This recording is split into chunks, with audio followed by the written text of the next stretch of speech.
শুভ সকাল বন্ধুরা, আমাদের পরিবার এই চ্যানেলটিতে আমি তোমাদের সকল বন্ধুকে জানাই স্বাগত। আজ থেকে আমি এই চ্যানেলটা শুরু করলাম, মানে এটাই আমার ফার্স্ট ভিডিও। তো তোমরা সবাই আমার পাশে থেকো যদি আমার ভিডিও তোমাদের ভালো লাগে। আজ থেকে সারাদিন আমি যা যা করি তার কিছু কিছু তোমাদের সাথে অবশ্যই শেয়ার করব। বন্ধুরা প্লিজ আমার পাশে থেকো, চ্যানেলটিকে সাবস্ক্রাইব করে দিও। চলো দেখানো শুরু করি আজ থেকে আমাদের ভিডিও। তোমাদের বোঝার সুবিধের জন্য প্রথমেই বলে রাখি, আমাদের পরিবারে আছে আমার বাবা, মা, আমার স্বামী আর আমার একমাত্র সন্তান মানে আমার ছেলে বুম্বা, আর একটি মেয়ে আমার কাছে থাকে।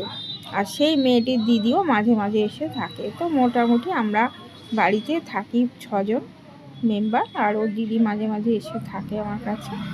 আর আছে আমাদের দুষ্টু মিষ্টি চেরি। চেরির ভিডিও দেখলে তোমাদের ভীষণ ভালো লাগবে, তোমরা দেখো। চেরি হচ্ছে আমাদের বাড়ির কুকুর। ওর যখন 5 মাস বয়স তখনও আমাদের বাড়িতে এসেছে। এখন ওর বয়স 8 মাস, মানে 3 মাস ও আমার বাড়িতে এসেছে। আর ও আসার পরে ওকে নিয়ে আমার অনেকটা সময় কেটে যায়। এত মজার সময়গুলো কাটে যেগুলো দেখলে তোমাদেরও ভীষণ ভালো লাগবে। তোমাদের আরও একটা কথা বলে রাখি, এই বাড়ির কাজ ছাড়াও আমার ছোট ছোট দুটো বিজনেস আছে, যেগুলো অবশ্যই মাঝে মাঝে তোমাদের সাথে শেয়ার করব। আমার ছোট ছোট দুটো দোকান আছে, একটা আমার বিউটি পার্লার আর একটা আমার হাজব্যান্ডের ছোট একটা কাপড়ের দোকান। সেখানে আমি দিনের অনেকটা সময় কাটাই। এইভাবেই আমার কিভাবে সারাটা দিন কেটে যায় সেটাই তোমাদের সাথে সারা দিনের কিছু কিছু অংশ আমি অবশ্যই শেয়ার করব। আর এই যে মিষ্টি কালারের চন্দ্রমল্লিকা ফুল গাছটি আমি বসাচ্ছি, এটা আমাকে দিয়েছে আমার এক মেয়ে। সেও আমার বাড়িতে আসে, খুব ভালোবাসে। এগুলো হচ্ছে তুলসী গাছ, রাধা তুলসী। এগুলো আমার কাছে একটা ছোট মেয়ে থাকে, ওর বাড়ির কাছে হয়েছিল, ও তুলে কালকে দোকানে দিয়ে গেছিলো। ওইগুলো এবার বসিয়ে দেবো। আমাদের এখানে অনেকগুলো তুলসী গাছ আছে, কিন্তু রাধা তুলসীগুলো সব কৃষ্ণ তুলসী হয়ে যাচ্ছে।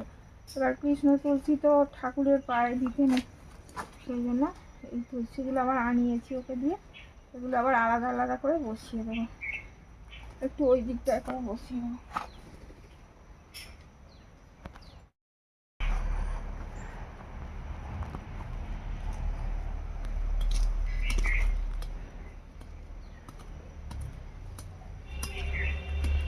আমাদের এখানে মাটি খুব ভালো, কিন্তু রোদ্দুর পড়ে না বলে কোনো গাছই ঠিক ভালোভাবে হয় না।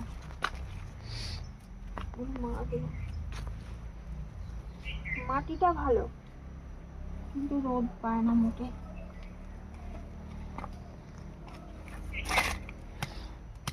আমার ছাদের বেগুন গাছ, লঙ্কা গাছ, এগুলো অনেকটাই লম্বা হয়ে গেছে এখন। ছোট ছোট এনে বসিয়েছিলাম এই গাছগুলো।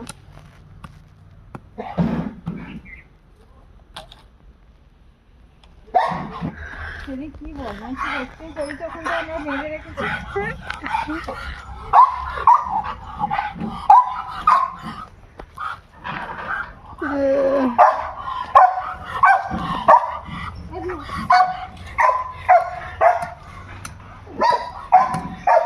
এখন বাঁধা আছে বলে ওর খুব রাগ হচ্ছে, ওকে ওইখানে ভেজে রেখে আমরা ওখানটা এসেছি। আমার অন্য কুকুরদের দেখতে পাচ্ছে।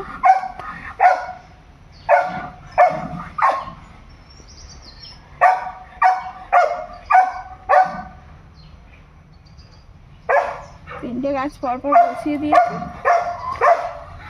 দেখি কেমন হয়।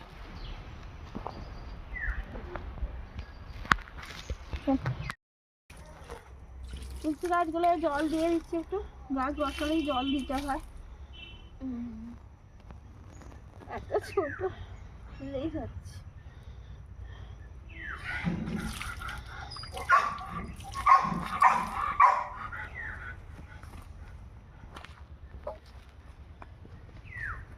আমার লঙ্কা গাছ আর বেগুন গাছ ছাদে।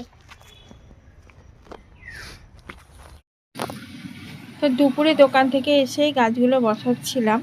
এবার রান্নাঘরে চলে এসেছি, আর কর্তা মশাই মানে আপনাদের দাদা ভাই এখন আটা মেখে রুটিটা আমাকে বেলে দিচ্ছে। আর আমি এখানে বেগুন ভাজবো।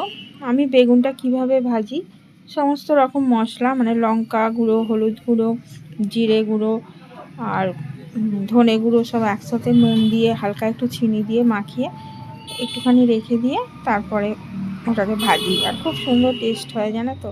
তোমরাও একদিন এরকম শীতে বেগুনে এরকম করে খেও, ভীষণ ভালো লাগবে।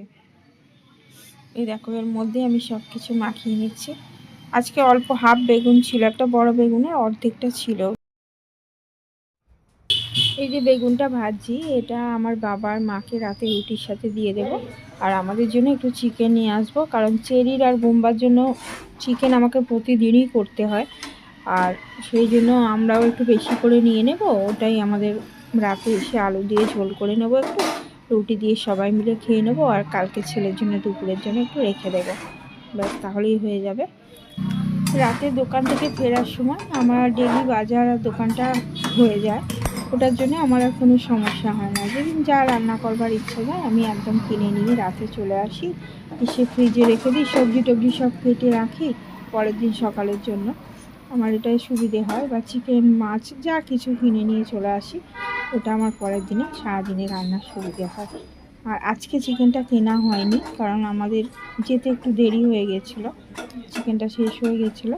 সেই জন্য আজকে আবার চিকেনটা গিয়ে কিনবো, কিনে একটু তাড়াতাড়ি দোকানটা বন্ধ করবো। তাড়াতাড়ি না বন্ধ করলেও চলবে, কারণ ছেলে রাতে জিমে যায় অফিস থেকে ফিরে, জিম সেরে আস্তে আস্তে 10:30 11টা বেজে যায়।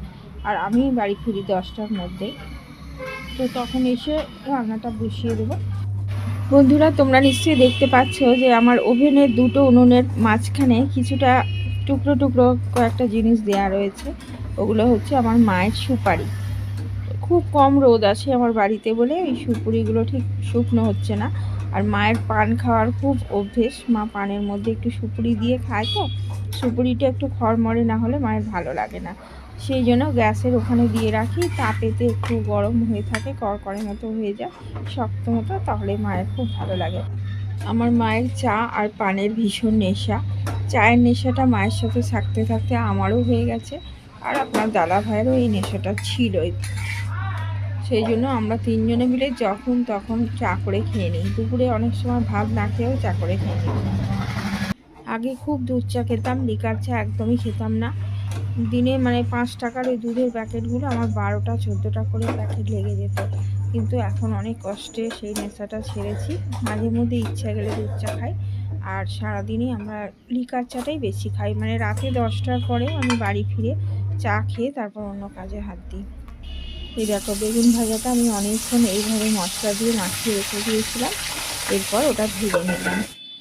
এই যে দেখো কি সুন্দর রঙটাও হয়েছে, টেস্টটাও দারুণ হয় জানো তো।